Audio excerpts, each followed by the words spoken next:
Oh, happy Friday, everybody. Happy Friday. I'm Sarah Tiana. I'm John Reap. And John, before we get started, I just have to tell you that I watched this new movie. I know your mom's not going to be calling in to give a movie review. So I watched this new movie called Dear Dictator. Okay. And it's a comedy starring Michael Caine. It's got Katie Holmes.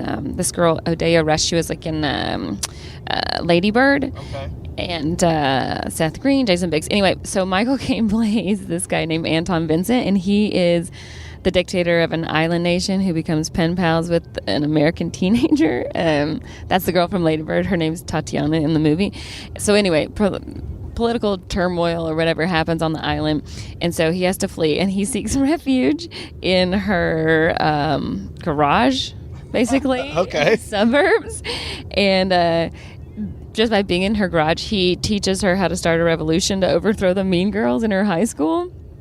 So obviously, like, mayhem ensues. And anyway, I just saw it on iTunes, and it's also on DVD, so I just wanted to tell people about it. I'm going to check that out. You better. Hey, I'm John Reap. Over here is Sarah Tiana. And we have a guest this time. We are in probably one of the coolest houses I've ever been in my whole life.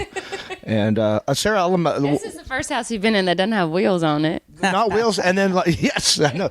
This is definitely not mobile. This is staying here. It's pretty stationary, yeah. That is one John Rich you're listening to right there. Everybody. Hey, man. How about that? Glad to have y'all in my house. We call it Mount Richmore. I saw that on the way in. Yeah, the sign on the gate says violators may be shot. Right. May. It's iffy. It used to say violators will be shot. Right. And I was advised that's not a good thing to say. Because that's a definite... You know, somebody might accidentally go over that 8-foot wall and accidentally wind up in the yard. So, right. Say may. Yeah, so it's may. Right. If you're sweet. A lot of times, those people that may go over that wall are just people stumbling to and from your house for one of and your parties. I may be the guy one night climbing over that wall. Yeah. You know, you never know.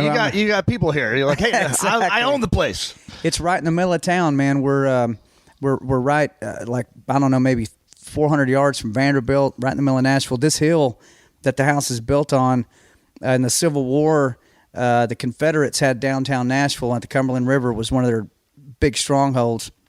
And the Union Navy came up through the Cumberland River and started bombing downtown Nashville, right, cannonballing it, and then ran the Confederates out of downtown and up onto this hill that we're sitting at right now. They held this hill for about 5 months. No kidding. And then they pushed them on back further. But when we were building this house, we were uncovering musket balls and I was going to ask you badges and bridles and all kinds of crazy stuff. Did you go out there with like a little metal detector and No, I didn't do the metal detector, but it was just like they just dig something up and go, "Wow, I found another one." You know, I mean, it's just pretty crazy, the history have up like here. all kinds of like valuable like old school stuff from that alone. I kept it on, put it in a little frame, because it came off just dirt, so it's pretty cool. Well, let's talk about how you and Sarah know each other. I mean, Sarah, you've known John for a long time. I love this story. And thanks for having us. But yeah, Sarah, please enlighten us. Well, okay, so when this was it was right when Save a Horse, Ride a Cowboy came out. So that was what, 2004. Yeah, 14 years ago. Oh my gosh.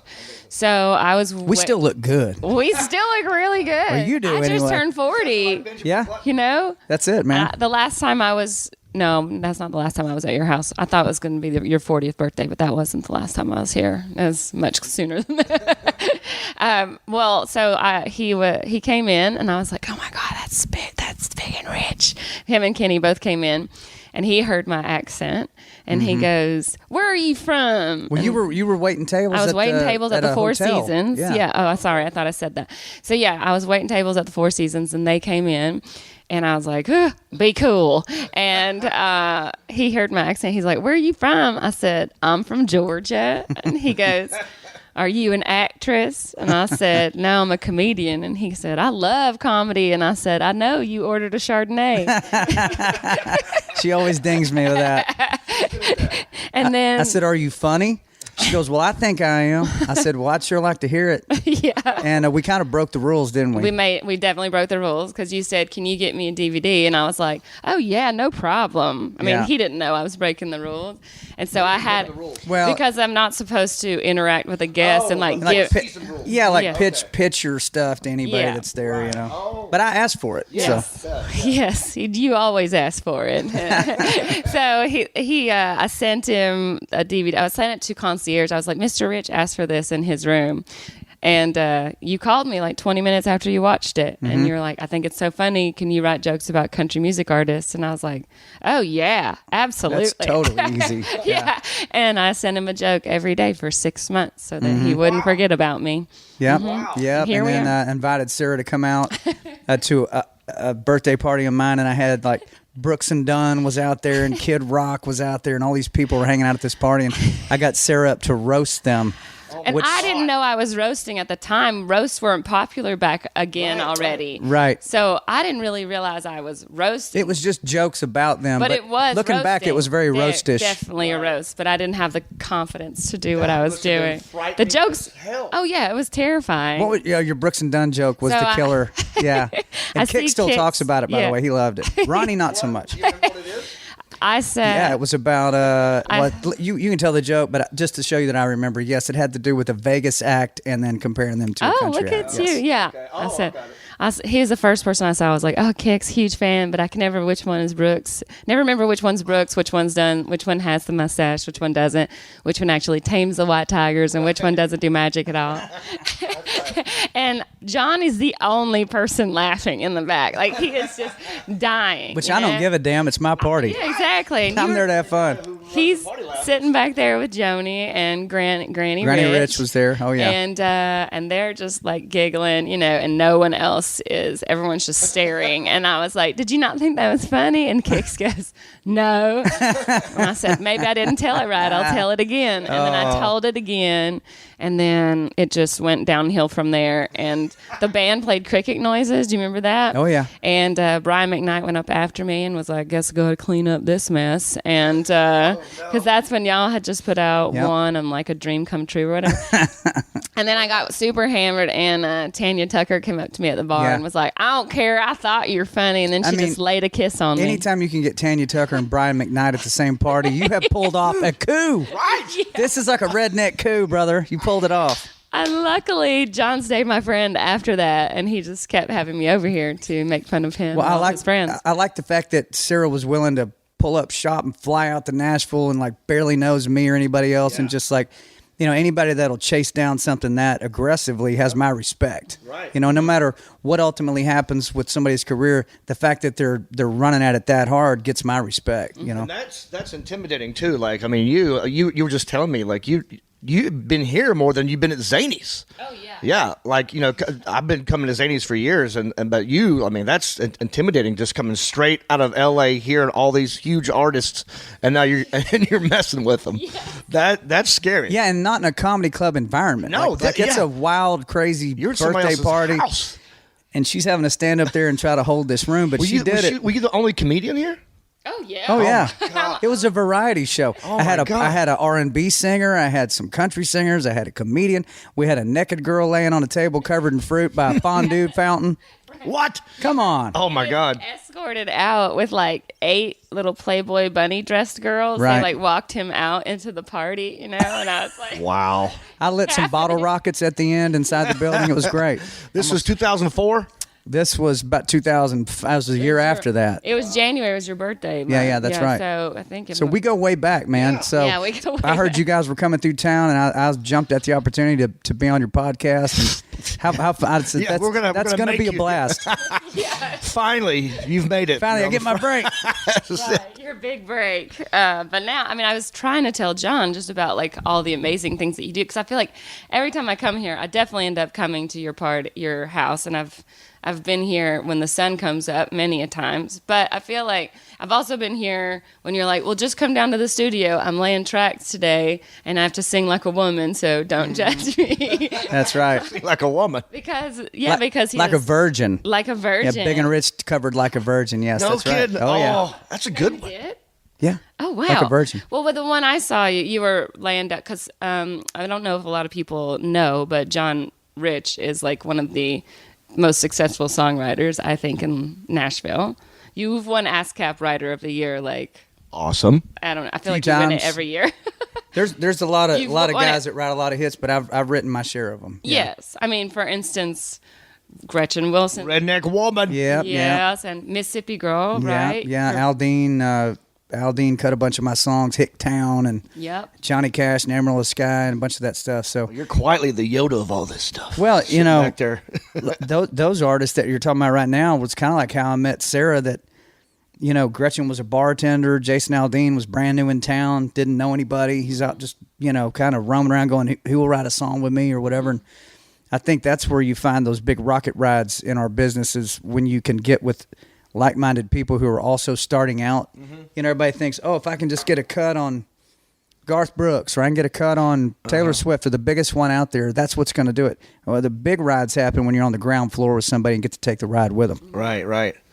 And you've done that for a lot of people. Well, that's why when I was saying, like, you said you were laying down tracks because you wrote a song for a woman to sing, so you were having to sing Right. it in that. Oh, that's like a right. Higher, That's you're having right. to I see sing what it you're in saying. a I gotcha. higher register. Don't judge me. I'm going to be hitting some high notes when you walk in here. Yeah, which he did fine at, but it's just like not his like normal place. Right. Yeah, I had to go a little falsetto, but Yeah. it's it goes way back. I remember one time here at this house for my 40th birthday, I turn around and there's Sarah and there's Jeffrey Ross and there's, I call him Tony Tick Dick, Tony Oh, Hinchcliffe. gosh, yeah. Tick Dick. I have to tell you why I call him that. Oh, Tony, I hope you listen to Man, this. they flew all the way in from the West Coast to a birthday party. Lil Jon was here. I mean, it was Oh, wow, just yeah. insane, man. A Dee Snider from Twisted Sister come in, and I mean, it was bonkers. But that's the kind of friends I got. If Sarah needed me on the West Coast, I promise you, I'd get on a plane and head that way. Yeah, when I was out here filming my pilot last year or year and a half ago, John came out to Santa's Pub, which, by the way, John and Reap and I were there last night. Yeah, that's quite a place. With my I dad. love that place. Yeah, it's With good. my dad.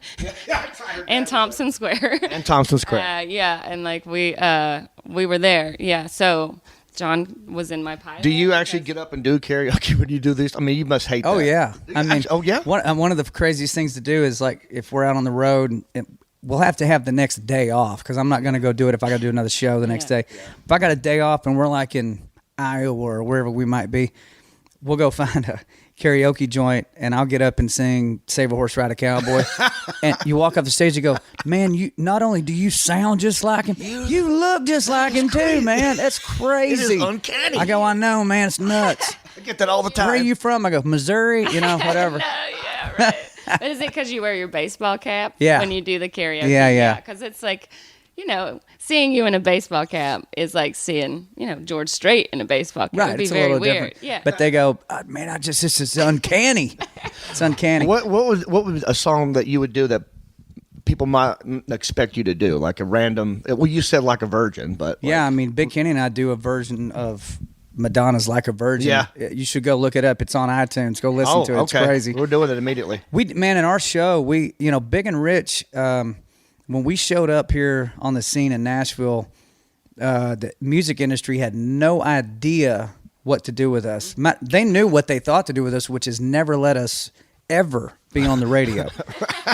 They were like, That's not working for me. we don't know what that is, but we're pretty much sure we don't like it and it does not work with what we're doing. But the way Kenny and I looked at it, and Gretchen and Cowboy Troy and all these big personality people, was that, hey man, I look back on it now and I know what had happened, as you're kind of being influenced by music that you're hearing. Prior to us, you're influenced by what you hear on the radio or might see on TV, but then the internet shows up. And so now, man, you got access to everything and you're hearing everything all the time. And it starts impacting how you write and what kind of music's really turning you on, man. Oh, man, I love that new song by Jamiroquai or whatever it is. Stuff you would have never heard. You're never going to hear that on the Amarillo FM radio station in Texas, right? But you like that beat or you like that groove or whatever, that tone. And Kenny was the same way. So we're kind of I think the first products of the internet and access to that much music. what happened, because we're country guys, but we're influenced by all this other music, and we meshed it all together into this sound that's this big and rich music. Right. And you put a song out like Save a Horse Ride a Cowboy, which sounds like Back in Black with fiddle and a banjo and a rap section and all this stuff. And they told us, they said, just so you know, that will never be released to radio. And we said, yeah, we know. It's too crazy.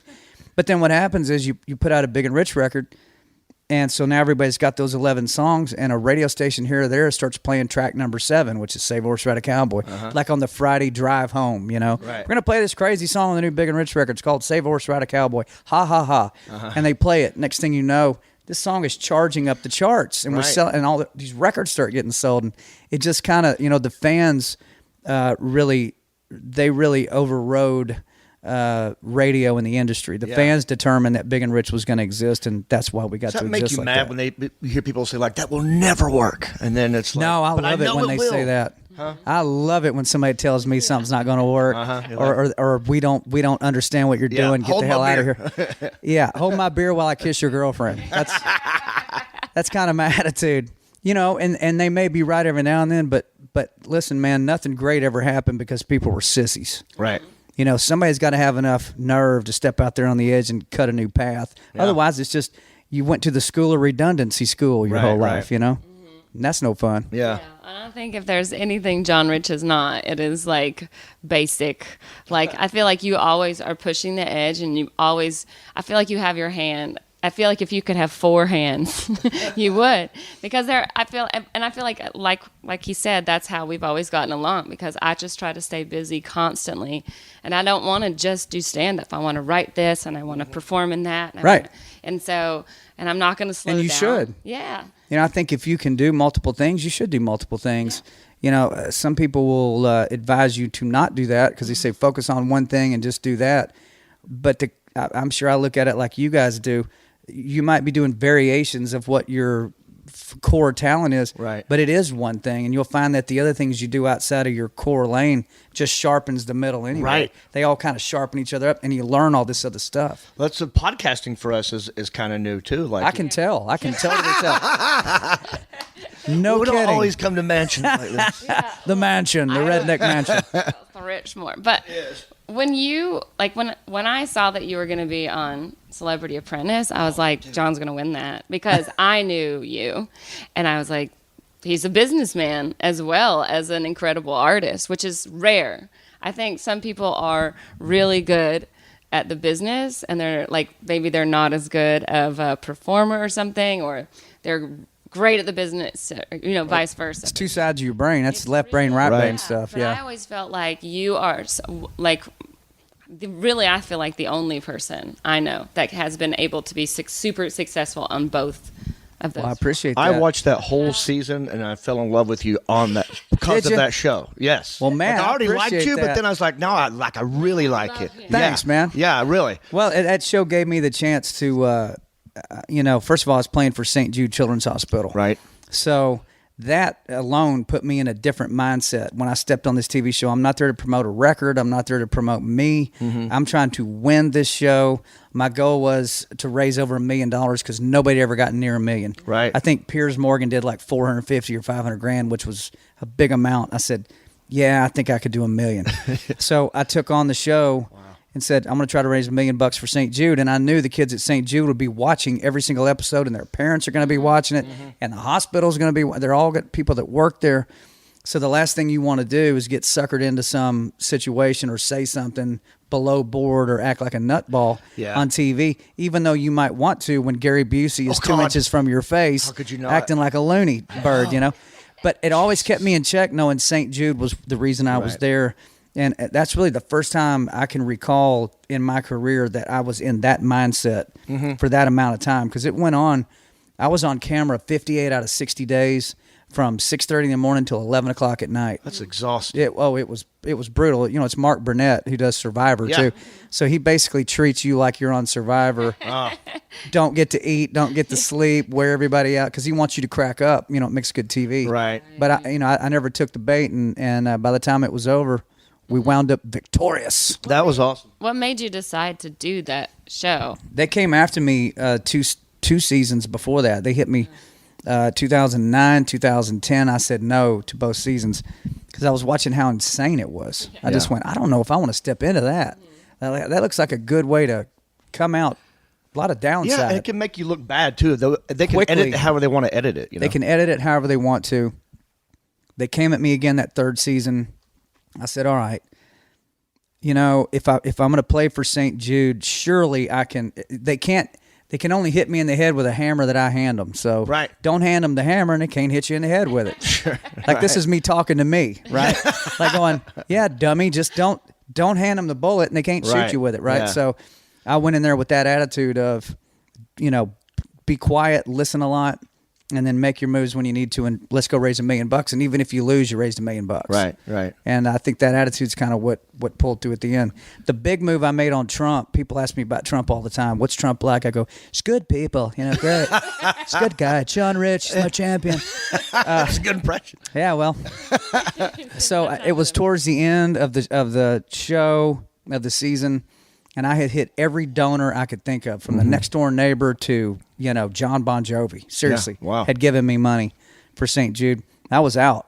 And it was another fundraising task. And so I'm sitting there with Lil Jon. We're the last two guys left. Right. Trump was calling us the Johns. It's so great. The rappers, the country guys, you're getting along on my show, And I'm sitting there with Lil Jon. He goes, man, I ain't got nobody left I can call. I said, neither do I. And we're sitting there going, what are we going to do? And I said, you know what, man? You and I both know the richest guy in the world, or one of them. He goes, yeah, who's that? I said, Donald Trump. Oh, yeah, right And he there. looked at me and he goes, yeah, what do you mean? I said, well, we're sitting in his building right now, and there's a phone sitting on the desk. So I just picked it up and hit 0. Oh, that's hilarious. And it's the operator, and she goes, Trump Tower, how may I direct your call? I said, yes, it's John Rich. I'm on the show Celebrity Apprentice. I'm in your building. I wonder if I could speak to Mr. Trump. She goes, one moment.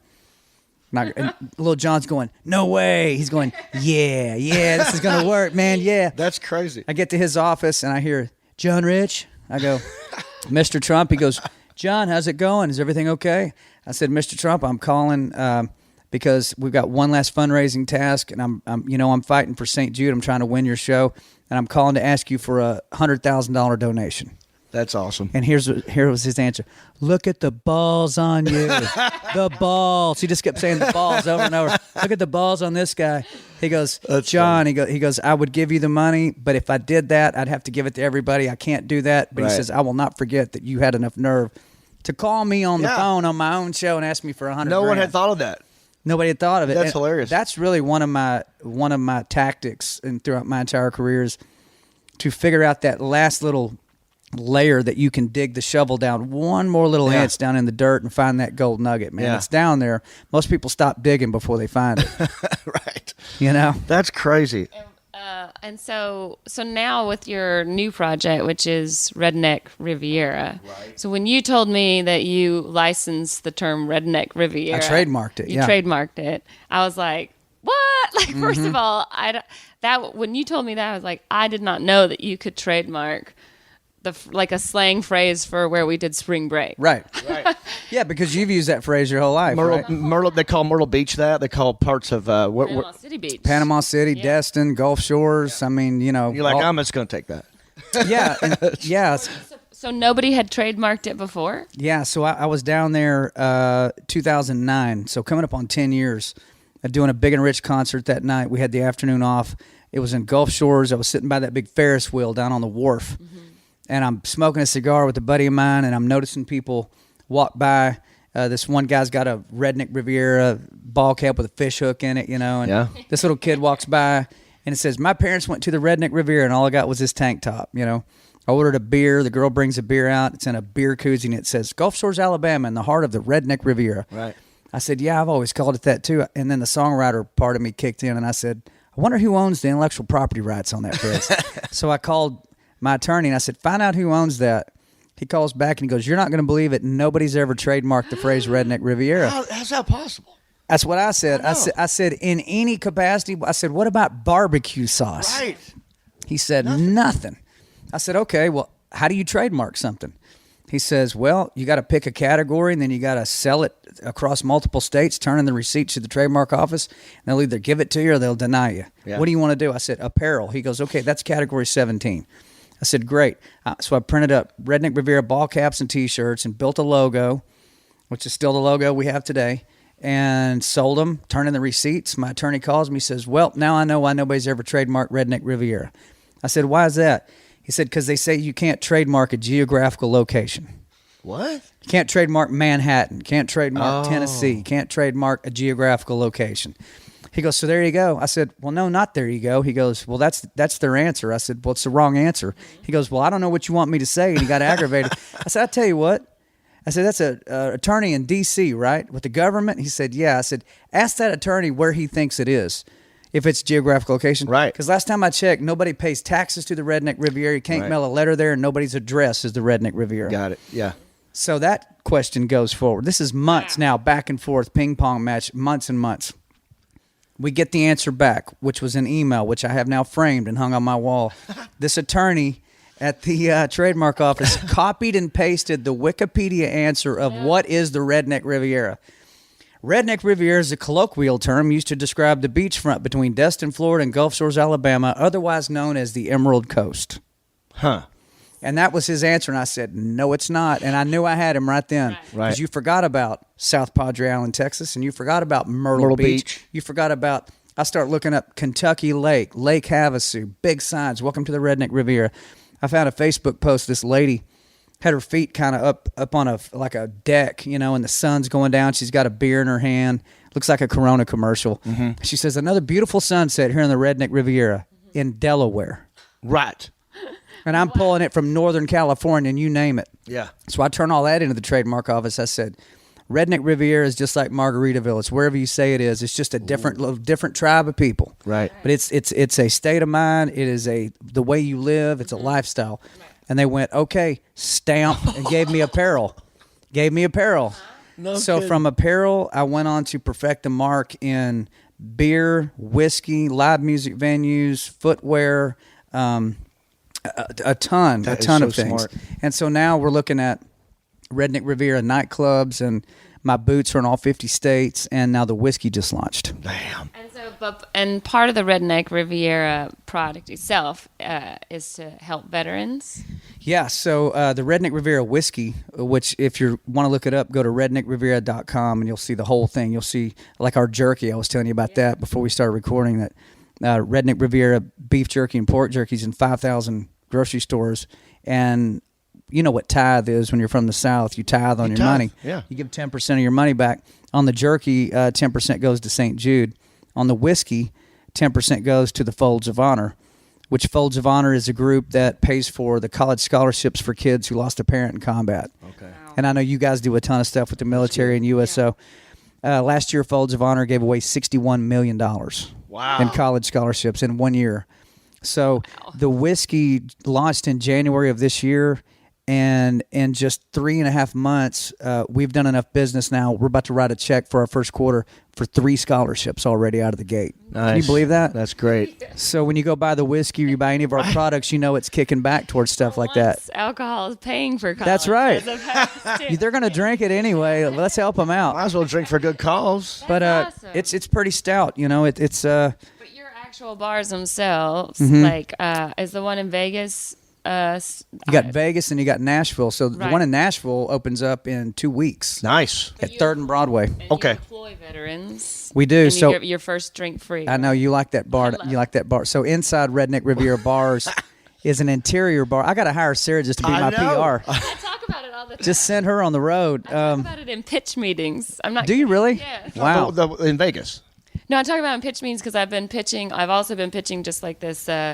This comedy special, because everybody does shows for the troops, but nobody does any shows about them, and it's driving me crazy. I'm like, we need to do just material, like comedy material about the troops, and then everybody just keeps coming back, well, it's a really narrow subject matter. No, and I'm it's like, not. Well, it's 4 branches and it affects 60 million people in America. Yeah, it's so about as narrow as the red, white, It's and blue all is narrow. over the country. Yeah. See, that's one of those It's dumbasses such a- in the industry that don't understand Right. who it is that's out there living in this country. listening in the They middle don't of understand. America. It's so frustrating. But I was like, I would love to do it at my friend's bar because Yeah. shoot it there because it's a home for veterans Right. basically, but it's also awesome and fun. Well, we cater to the vets in active duty. So if you're a vet or active duty, we have a bar inside called the Heroes Bar. Yeah. And so first drinks on the house. So like in Vegas, 5,000-6,000 first drinks on the house. Nashville's about to kick off. Wow. We've got Folds of Honor displays. CMA Fest is coming up. We're going to have major veteran activation and active duty down there in downtown Nashville. You got to remember, if it wasn't, all veterans used to be active duty, and all active duty will someday be veterans. And if it weren't for those men and women willing to do that, we don't get to make country music for a living. We don't get to have grocery stores. Right. We don't get to have running water. We don't get to have anything. We get to be North Korea is what we get to be Right. without our vets and men and women being active duty, willing to take that on. And so we don't forget that for one damn second. Yeah. Never. That's and in the awesome. Big and Rich show, we bring vets on our stage, do a shot with them. We sing the 8th of November. It's a big part of what we do. It should be a big part of what every American does. Dude, I can't wait to try this whiskey. should be. You want me to bring you some? Well, I got some at I the won't bar. say no. I mean, you're on the other side of the bar right now. I know. Sarah, you want to take over? You guys just talk nice about me. I'll go grab a bottle. All right, here's I Sarah. want to sample it because you were telling me, but Yeah. I will get back to that. But yeah. I'm excited to try it too, honestly. So right because now, I've heard John so Rich many things is about ready it. to go get our whiskey. Are you really excited to be in this house? I'm very It is excited. literally, and we'll put up pictures if John will let me because he just put in his pool in the back that's shaped like a Yes. guitar, and the top of the guitar is a jacuzzi. It's Oh, dude, incredible. super cool. Yeah. And I now knew we're in the I back knew I'd room, like which it. is where we're recording, and then there's frames all around us of songs, like famous Yeah. songs that are handwritten that John has collected. We should because ask he's him such about a big that, too. songwriter. That's pretty Yeah. cool. Yeah, I think obviously he does well as a live performer. We should talk to him about Lone Star too. Okay. You know, because he was in Lone Star first. Okay. Remember them? Yeah. Okay. No, I do. I was also thinking. Oh boy, For your first sample. that's what I'm talking about. You finished your coffee. I'm done with that.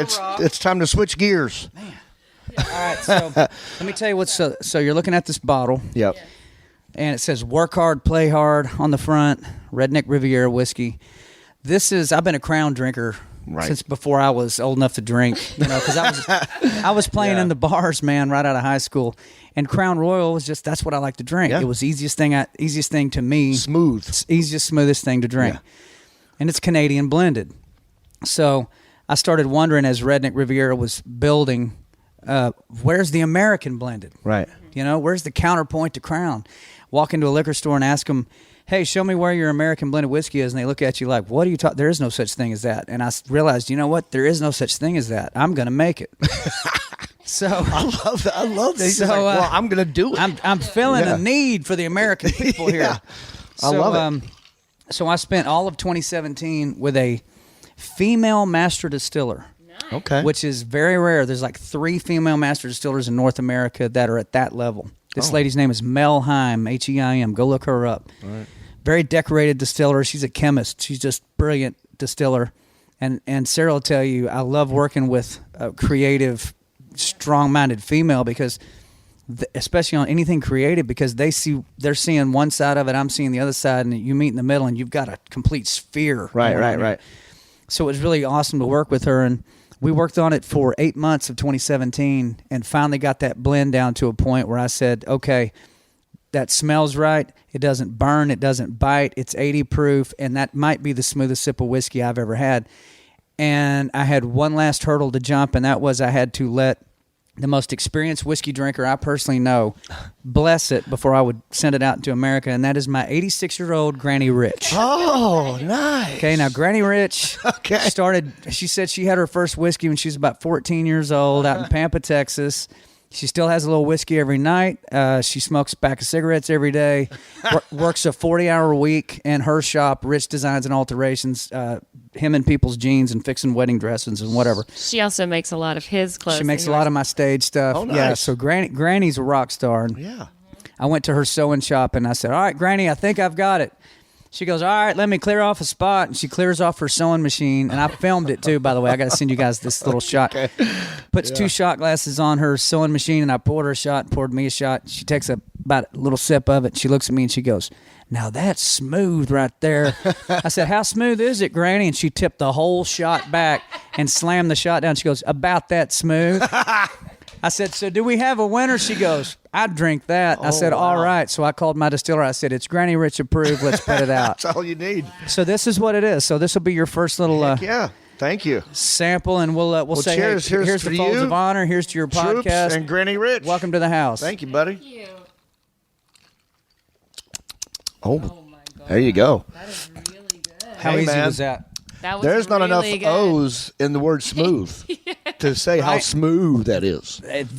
I'm not kidding. That doesn't exist in any other bottle. So that's a blend that only What is the in that blend, bottle. actually? The actual, like, What's the blend? yeah. So there's American Light, there's American Rye, there's American Malt. There's about 6 different American blends of Okay. particular American whiskeys blended at different percentages to create what you just drank. Okay. Yeah. And It's a what- blend, like Crown Royal is a blend of, Right. of things. This is a blend of all American whiskeys. Even the glass it's bottled in is made in America, Okay. which is a big deal. How You far say, is well, it? aren't they all? No, No. Most of them are from overseas. Even our glass is American, and yeah, right. That's pretty I easy, know. cuz. It's All right. easy to take. Cancel everything else. Like, You might have found a new sponsor for your comedy tour. This is what happens whenever I come to John's house. I'm like, yeah, I'll just have a little taste. And then 2 a.m, I'm like, I should really leave. I should probably go. What floor am I on? Or am I on? right. No, I'm so excited. So people can buy this in stores right now. So right now we're in 17 states. By June 1st, we'll be in another 14 states. So that's 31. at the beginning of the summer, yeah, we're in more than half the states by June 1. Did you see me trying to do the math? Yes, I saw. RedneckRiviera.com. You can go there, click on shop, and go to the whiskey page. There's a store locator, so you click that, put in your zip code, and it'll show you every single store that's near where you live. Well, I'll tell you what, John, if like these people do not do this show, then I'm just going to find a way to do it with telling you. somehow because of course, like I've done like Rock the Troops, we Right. just did that with The Rock, and I'm like, these are all so great, but they're fun to go to. Right. But, the material has to resonate with you. And some of the biggest personalities are people that either have served or are serving. I mean, these are the most, supercharged human beings in America. Yeah. I mean, it takes a lot to remember. There is no draft. I mean, they sign up to go do it.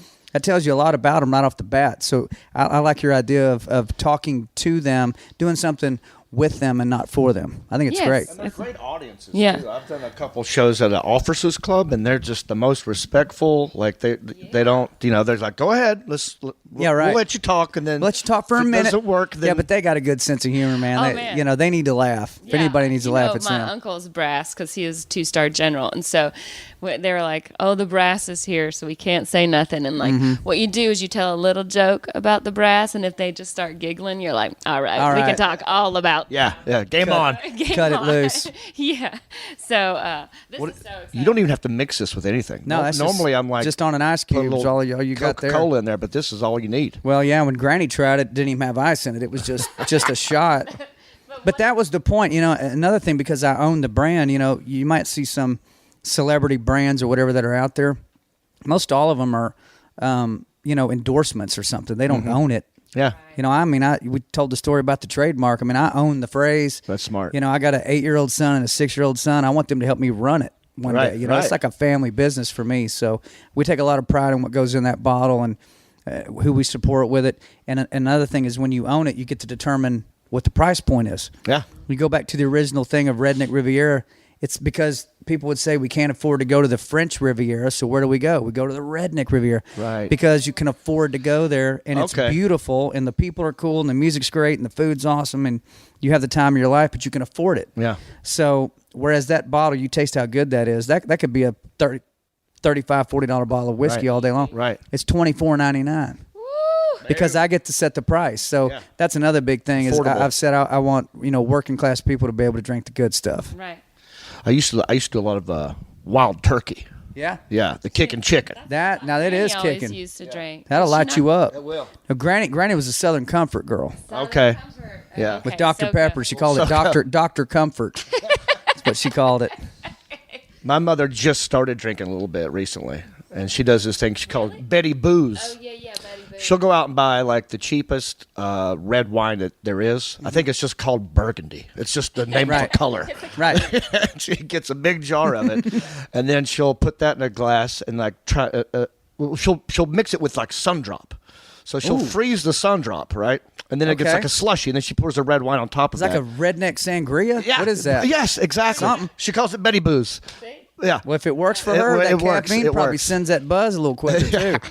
Wow. I remember I was telling Sarah this one time. I did Brilliant. the tour of the Wild Turkey Distillery, and there was this old lady doing the tour, right? Mm-hmm. She's like, I don't know, 100 years old, and 4'1", and had a little orange vest because we had to cross the road at one point.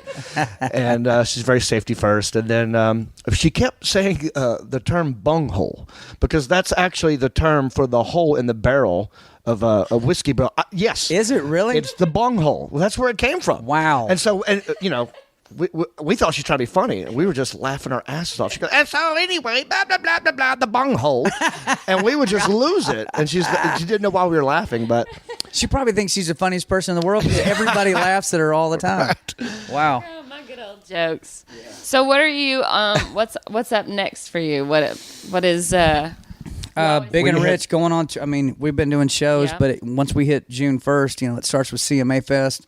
My bar downtown will be just slammed. I think I've got 25 to 30 artists playing down there Nice. throughout CMA Fest. When did you say that opens, by the way?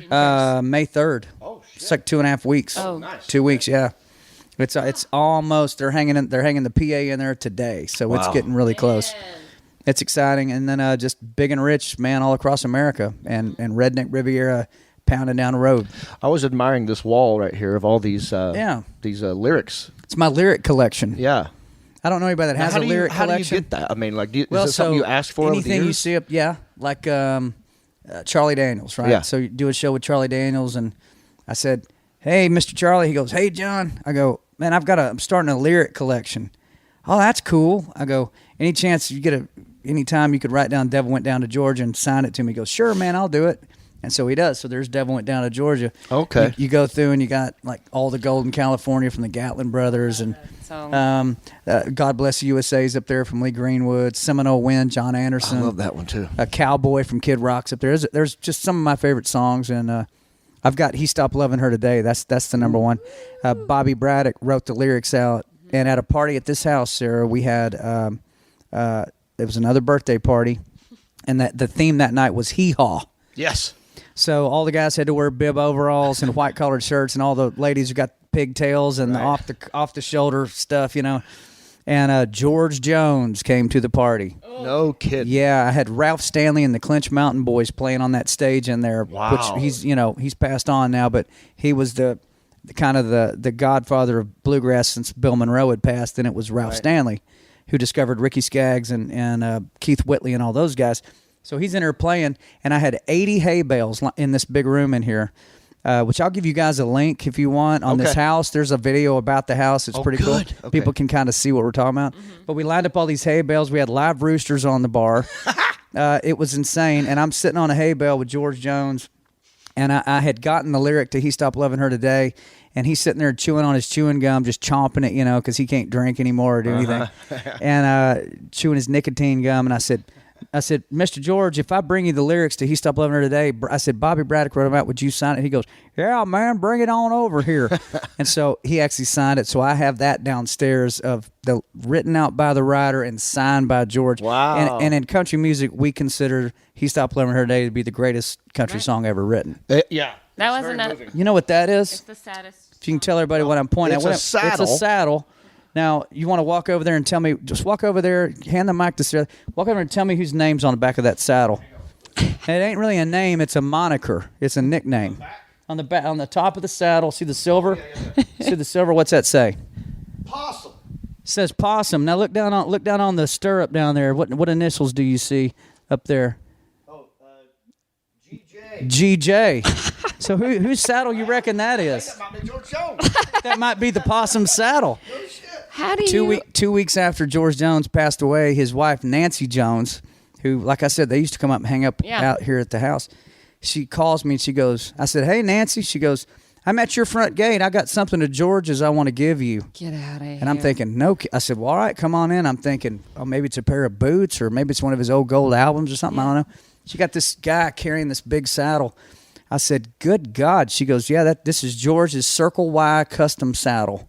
Wow. I said, "Nancy," I said, that honestly ought to be in the George Jones Museum." She goes, "Nah, I know George would have wanted you to have it and just keep it in your family." So it sits in the furthest corner in the back, right underneath George and Johnny hanging out together, and what a piece. Is that some lyrics Yeah, that's a song called "Dirt," which is about farmers. That was a big song last year. Okay.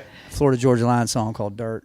But anyway, you got George Jones's saddle. You got Ronnie Barrett's 50 cal sitting over there, and welcome to Tennessee, man.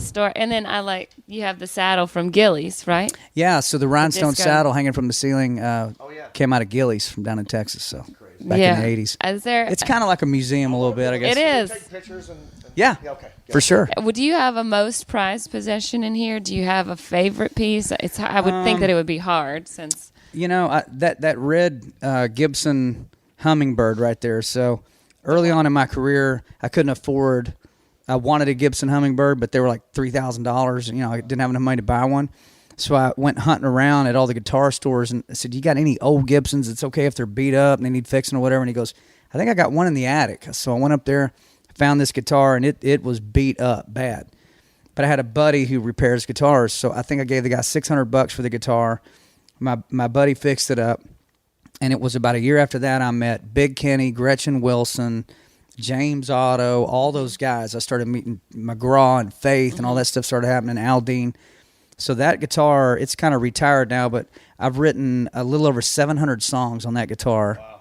And out of those 700 came all those hits that we're talking about. So that's a guitar that, like on the Big and Rich record, Save a Horse, Ride a Cowboy, and Ballad of Big and Rich, and all those songs, that's the guitar played on all those tracks. So I'd say I'd probably get rid of every guitar I have except for that one and probably the one my dad gave me, and that's about it. Yeah. And they're like a living thing to guys like me. It means a lot. Yeah, it's like a family member. It generated all this It great. did. These great I was hits. inspired when I would play it, because it's got that sound to it. When did you start playing? Like, how old were you when you first I picked was up the 5 guitar? years old. That guitar is hanging on the wall over there. Oh, no kidding. Yeah, when I was 5 years old, my dad's a non-denominational, Bible-banging, fire-breathing street preacher. Oh, no kidding. So he preaches at the prisons. Yeah?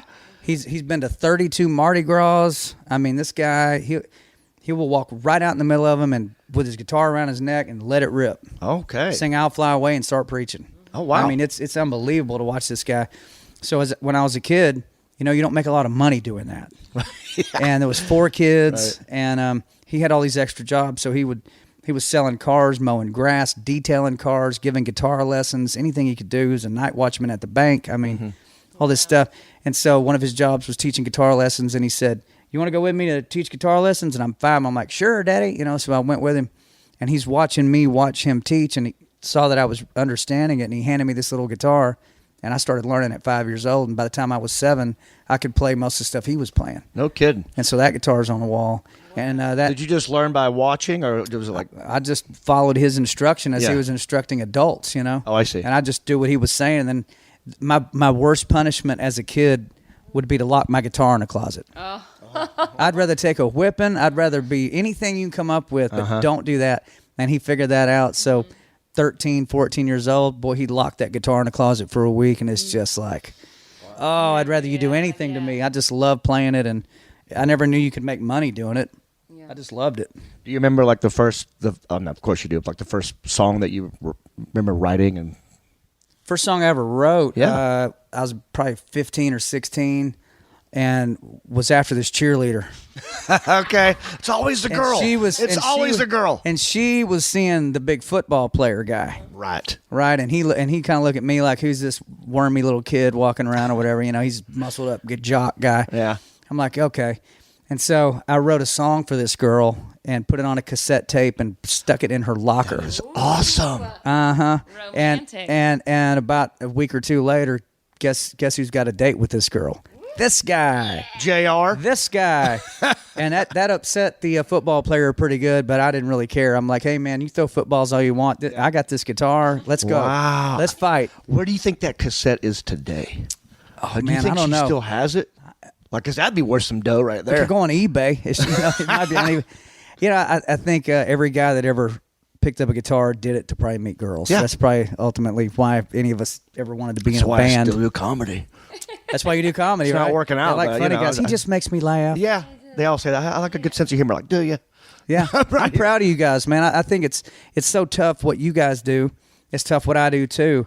You know, comedians even have it harder, I think, because you're not in a band. It's just you. Right. You and a mic, and you got to, man, what a thing that is to master that. We were having that conversation with silence. Kiefer last night a little bit about that. Like, it's different, you know. Like, it's intimidating for you guys because at least you get the guitar, you get a band, you know. Right. But if it's just you and a microphone in the crowd. I can imagine performing in a band though. Well- Keeping people's energy up. Like And there's actual talent and skill involved playing a guitar and instruments, you know, and being able to sing is hard. dance Well, around. you guys are all psychological, you know. It's how you're working somebody's mind and leading them down a path, and then wham, there's the big punch, you know. So I respect you guys a great deal. That's a lot of work, and when you're really good at it, nobody gets good at comedy overnight, man. As we all know, that's or writing hit songs. It takes your whole life to get good. Well, do you have a favorite song that you ever wrote? Or It'd one be that hard you love to pick. sing? It'd be hard to pick one, but one of my favorite songs I ever wrote was called "Like We Never Loved at All," which became a Grammy-nominated song for Tim and Faith. Oh, and what I liked about that song was I still haven't ever written a song like that or since or before that. It almost sounded like something Meatloaf would record or something like this really like dynamic, crazy melody line, and it wasn't really that country at all. Yeah. But I wrote it out of a real situation I was going through at that particular time, and as songwriters do, we turn to our pen and paper and instrument when we go through stuff like that. And I wrote it down, and one day we're out on tour with McGraw, and he knocks on my bus door. And I went, holy cow, Tim McGraw's at my door. I said, hey, Tim, He comes up on the bus. I said, what's going on? You want a beer? And he goes, yeah, I'll take a beer. He goes, I wonder if you play me some songs, man, because you're writing all these hits for people. You got anything for Faith? I said, all my songs are for Faith. He goes, okay. He goes, just play me something that's one of your favorite songs. And I had the work tape of Like We Never Loved at All, like a little drum machine and a keyboard, and that's it. I played it for him, and he called Faith, and Faith comes over to the bus, and she listened to it, and they both said, this is a duet, we're cutting it, and it was nominated for all these Grammys. Wow. And really, it led to Mississippi Girl and a bunch of those other songs. That's probably one of my favorites. Are you like constantly coming up with songs in your head? It seems like you got so many songs that you wrote. I mean, It hits me in waves. Yeah. So I'll go for a while and not really think of anything that I think's any count, and all of a sudden I'll wake up and I'll have 5 or 6 of them in a day. That's Right. just coming out as fast as I can. That's when you use that little voice note thing in your iPhone. yeah. And put them down, and then You over just have to time just you call finish your them answer out. machine and just leave a message for Yeah. yourself. Oh, I've got tons of voice notes, man. Yeah. Half-written songs. It's like that John Tesh voice tape. I just saw that the other day of That's hilarious. with him with the NBA theme. Uh-huh. Like he left himself a voicemail for the NBA Wow. theme, and Yeah. he played it, and then he started playing it live. At the You should send him that video. Yeah, send it to me. That's cool. That's how it happened. I'm sure jokes hit y'all like that. Yeah, well, yeah, kind of just for me, if I'm just like stuck in traffic sometimes, or just it's when nothing else is going on and you're trapped in a situation where you have to be in your head, like Hey, in the how shower. does it fall on you guys now with politics? Because everybody is so either this way or that way. Right. Has that affected the way you guys write comedy when it comes to politics? Because not everybody's going to laugh. Right. Half the crowd's going to go, it ain't funny at Not- all. yeah. And the other half's going to think it's hilarious no matter which side you're hitting on. Right. I've never really been a political kind of comic anyway. I'm like a goofball, Right. I make fun of me and my dad. And Right. Just That's good. That kind of stuff. I don't want to divide the crowd, and I that's know me. I also know enough that I don't know everything. So Right. me having a hard stance on something and being uninformed, I feel like that's dumb too. Well, like on our stage, they don't show up to hear my view on politics. Right. They show up to have a big and Right. rich It's time. supposed to be an escape from that. Right, you're supposed to be able to get away from that junk for a Right. minute. So Yeah. that's kind of, but a lot of people don't, man. A lot of people No, come some straight people, at that's it, their thing. Yeah. turn it into a political rally. Yeah. I don't like that. I also feel like a lot of times people who do like really political material, like people are coming who already agree with that person. So you're just kind of pandering in front of people who already agree with you. Whereas I feel like the only if you really wanted to make change in the world, you shouldn't be doing that in front. You should be writing stuff that makes people think. And I steer clear of it. A couple times I'll talk about guns and just like my experiences with them, but I always talk about the pros and the cons of like what I always thought. But I always just kind of bring everything back to a woman and like how, like the only, I think, controversial joke that I have is about how I don't feel like women commit mass murder because we would never leave a mess for someone else to clean up. God. So nice. That's really just like the only thing. I think that might be the craziest thing. I think the only time I've ever gotten, like, it was right when it was Trump or Hillary, right? Yeah. And I happened to be in Dallas, Texas, and it was like in the air. It was like, someone has to talk about this. And I came on stage and I go, I know it's a weird time, everybody. It's we've got a big vote coming up, and it's tough. It's a tough decision because I love them both so much. It's a win-win. Yeah. We're going to be fine. Go Can't they both be president? So I just took this time. I love them both, Right. But then it just moved on. I But think as leading up to the vote, I think there was a lot more. But like now, as comedians, you're just like, oh, I don't want to talk about any of this. It's like nobody will stop talking about it. Every time I turn on the TV, it's something I hear, and I don't want to. Well, I can tell you, everybody knows my position on pretty much everything. And so, I'm packing right now during this interview. I don't walk. It's part of putting my clothes on. Right. And I've got my concealed weapons permit, and I go to the range all the time. Yep. And I'm pretty good with what I got. I'm a safe guy to have it on. And my opinion has always been, having a good guy somewhere around that's armed and knows what he's doing is a good deterrent for bad guys. But that being said, I got a lot of friends in the entertainment world that do not share that opinion with me at all. Sure. And we talk about it for a minute, and then we go ahead and write a song together, do a show together, have a great time together, and get along with it. And that's what I wish people could do, would be to disagree about it and go at it as hard as you want to go, and then have a shot of Redneck Riviera whiskey, and move on down the road, Jack. Yeah. People get hung up on it like now we got to draw battle lines. Now with it's each personal other. And Make it personal, right? Yeah. It's not personal. It's not personal. I ought to be allowed, if that's the way I think, and that's how I want to defend my family, I can. And if you don't want to, you don't have to. See, I more people like you need the guns. I like that. Yeah, me too. That's the bigger issue is like other people that I think I'm like, But like in Vegas, when the Vegas festival happened, John was. We were on that stage. During Buddy, the festival. that's tough. You gave your gun to a police officer. Yeah, we were at Redneck Riviera in Vegas when the shooting started. We had just finished our show and went over to my bar. Yeah, and Aldine was on stage, and we get the word that there's some guys just firing bullets down on this crowd.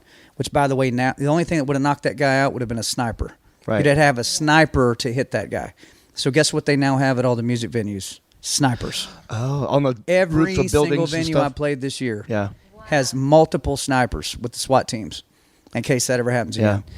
So we were back at my place, and the reports were multiple shooters at that point. Didn't know where anybody was. The SWAT teams are coming through the streets of Vegas, and I had my weapon with me down on the tour bus, and so I went down and got it. Yeah, my bar is packed full of people, and nobody's armed in there. And so I said, well, man, if somebody comes through that front door, somebody needs something. So I went and got it. And an off-duty cop from Minneapolis was standing there, and he said, Mr. Rich, are you armed? I said, I am now. He goes, he showed me his badge. He goes, I'm an off-duty police officer. I'm here on my honeymoon. This is my wife. She's also a police officer. And I went, wow, okay. He goes, if you don't mind, can I borrow your firearm and let me hold point on this door? Because that's what I do for a living. Right. I said, let me see your badge again. And I'm about to hand over a Kimber 45 to this guy. Yeah. And he showed me again. I went, okay. Yeah. And I said, it's not chambered. And he picked it up and went, chick, chick. He goes, it is now. And he got down on one knee behind the front desk there, their little podium where the girl, says, hey, welcome to the Redneck Riviera. Got down behind it and held point on that glass door for about 2 hours. Wow. Till they gave the all clear. Yeah. That's scary. Because you didn't know. You had no idea who was going to come running through the door. Right. Yeah. I mean, what a terrifying experience. I mean, ultimately, good people with defensive capabilities offset the bad guys with their offensive capabilities. I agree with you. And that's where it comes down to me, because you can say all day long, You got to get rid of that pistol. Or you got to get rid of this or that. Me and Nancy Pelosi had a chat about it. You should have seen that one. No kidding. John Rich and Nancy Pelosi. Was this on? Is this recorded somewhere? Is at a birthday party in Beverly Hills in a very, very wealthy man's backyard. Okay. And I got up and sang a couple of songs, and cowboy hat and the whole deal. Yeah. And Nancy Pelosi comes walking up to me, and I went, "Madam Speaker," shook her hand. She goes, "You seem like a pretty sensible person." I think she said that because of where I'm standing and singing. I mean, there's these people. It's just, you wouldn't believe who's in this backyard. Okay. And I'm there. So I must be okay, or I wouldn't be in the backyard with all these people. Right. I go, "Well, I appreciate that." She goes, "Can I ask you a question?" I said, "Sure." She goes, "Why does anybody need more than 7 rounds in a clip?" She goes, "Because you don't need that for hunting." I said, "You're exactly right." She said, "Because if you're hunting and you fire the first one at a deer or turkey or whatever, if you're either going to hit it or it's going to run away." I said, "That's correct." She goes, "So why does anybody need more than 7 rounds?" I said, "Well, right now at this exact minute, my wife and 2 babies, because they were babies at that point, are back in Nashville in a very prominent house in the middle of town, and everybody knows where it's at, and everybody knows me. And I got a couple of stalkers out there right now, by the way." Oh. And so let's say she calls my phone right now and says, "John, I just heard somebody break the glass and I hear footsteps coming up the stairs. What do I do?" I said, "Miss Pelosi, should I tell her to grab the gun that has 7 rounds in it or grab the one that has 30 rounds in it?" Right. What would you tell me to tell her? Well, the one She with looked rounds. at me, her eyes kind of got wide, and she went, "I never thought of it in that predicament." I went, "Well, that's how people like me think about it. We're not using that for hunting. We're using that for somebody smashes through our front doors and Right. is coming up the stairs. Yeah. Which one are we allowed to grab?" And if I'm a law abider, I haven't committed crimes, and I've gone through the training, and I'm licensed by the government to carry that. I should be able to defend my family at the level I want to defend them at. Right. And she didn't argue. It was not a fight. She went, "I've never thought about it like that." Well, anyway, nice to meet you. And it ended pretty quickly. Right. But, that's my position. And I understand the other position, too, especially from folks that are not well-versed on what that means. Sure. They've never been around them. It scares them to even think about one. Right. So anyway, isn't that interesting, though? Yeah. You can have a conversation with the Speaker And of the House. still get along. Yeah. I mean, we're all hanging out Still in the had the same backyard. party. Yeah. You Yeah, didn't it was get- no contention to it or nothing. It was just, this is how I see it, and that's how you see it. Let's have a drink. It's okay. My dad's a cop, so he's always packing Oh, there too. you go. Yeah. So I grew up with it as well. I know this podcast wasn't going to be about guns, but, it goes where it goes. Yeah. I mean, we're hanging out in the house talking. I'm enjoying Sipping. every minute of this. Yeah. So how do people find your podcast when I tell them, "Hey, guys, where do I send them?" We go, well, there's a network called All Things Comedy, and we're a part of that. Yeah, we're a part of that, but we're on iTunes. So Awesome. it's on iTunes podcasts. You can subscribe. You can subscribe on iTunes or Awesome. Spotify. Well, or I'm going to wherever be you get subscribing your today. Podcasts, and we'll be. You're gonna, Yeah, go get you a bottle of that. We'll and, be buying ourselves a bottle of Redneck. Appreciate y'all letting me tell the story about Redneck, and Yeah. it's been a lot of fun. Thanks for letting us into your amazing house. As One always. more question. Go ahead. I'm afraid this actually might run out of space, so I'm going to wrap it up. But because I asked Thompson Square this too, I want to hear the worst gig that you've ever performed. Like you're on stage and it's like, "God, I need to quit this business." Like, what's the shittiest one? My worst gig. I talk about the birthday party Yeah, that's that the I worst. did. That was the worst gig you ever had? I'm sorry. Ends, not you. No, but it ends better because I talk about doing it the same joke in front of Kicks 8 years Right. later. No, And also favorite making out joke. with It's his favorite He joke. texted me today knowing I was coming over here, and he's like, "See if he wants to come There, get wine." see, there Yeah. you go. And also ends see, 'cause there you go. you made out with Tanya Tucker too, so that's that's a also great ending. Well, Great ending. yeah. Were you drunk after that? Because I mean, I had to be. one good kiss from Tanya Tucker, you're buzzing like a No, beehive. We were pretty drunk by the time we got to the bar. Yeah. Worst gig I ever had was in Louisiana, at a truck stop Yeah. that had a bar in it. Oh boy. It was in Bastrop, Louisiana, I think it was. And it was in Lone Star before we had a record deal, and we Right. got booked in this place. And you go in there, and it's a truck stop. And Yep. you go in back through this door, and there's this stage, and you've heard about chicken wire bars. Yeah. It was an actual chicken wire fence wrapped around in Blues front of the Brothers. stage. People think it's just in movies. Yeah. And at this point, I'd never seen one. And I went, Holy cow, that's really a chicken. This is a chicken wire fence bar. Oh, And come to find out, one of the things they like to do at that bar, and I found out later, that's when they like what you're doing, they do this. They take their long necks and throw them at the stage. And the beer goes splattering. I mean, you're like jumping back off the mic, you know. This bottle's flying right at your face. Yeah. And I'm thinking, we're going to get killed in here, right? And we find out later on, no, man, that's what they do when they're into it. They throw bottles and shit at you like that. I'm like, oh, what happens if God, they hate us? Why didn't you tell us? Right. What happens if they hate you? They get sticks and start poking you. Yeah, we were booked there for 3 nights. We played one night and said, keep your money. We're going to move on down the road. It was a little much. How long ago was that? That's probably about 93. Yeah. Yeah. So you remember those bad ones and the good ones. You do. You know, we played a show last week in Arizona out in the desert called Country Thunders. 45,000 people out in the middle of nowhere. You know, so to look back on the shows, you know, Bastrop, Louisiana, to stuff like that, man, we're lucky to make that trek and still be relevant that many years later. Because we all work so hard. Work hard, play hard. That's the rule. Boom. Work hard, play hard. You have to tell Granny that I said hi and thank you. And then next time, hopefully, I come out here, it's warm enough and we can swim in the new guitar. Yeah, jump in the guitar pool. Yeah. Yeah, I want to do that. I want to take pictures. It did. How many? Yeah, it took over a year to build that thing. Say, 'cause I felt like you texted me about it over a year ago. Okay. I hate I missed the one on the roof too. I heard it had a glass bottom. It's got a window looking into the deep end, but they didn't build it right. And there's nothing worse than several thousand gallons of water on top of your house that's not sealed up correctly. It's good on paper, and then didn't work out, but hey, that's all right. Trial and error. Well, thank you again. This Appreciate has been an honor, privilege. Thank you so much for having us. It's been a nice little chat. It has. Yeah, it just flew by. Wish you all the best. Well, thank you very much. Absolutely. Thanks and I for also coming love by. that the Bandit car you got out there. I'm taking pictures of that. That's right. Take a picture of everything. Yeah. Thanks a lot. We'll see you next time. Bye. Bye.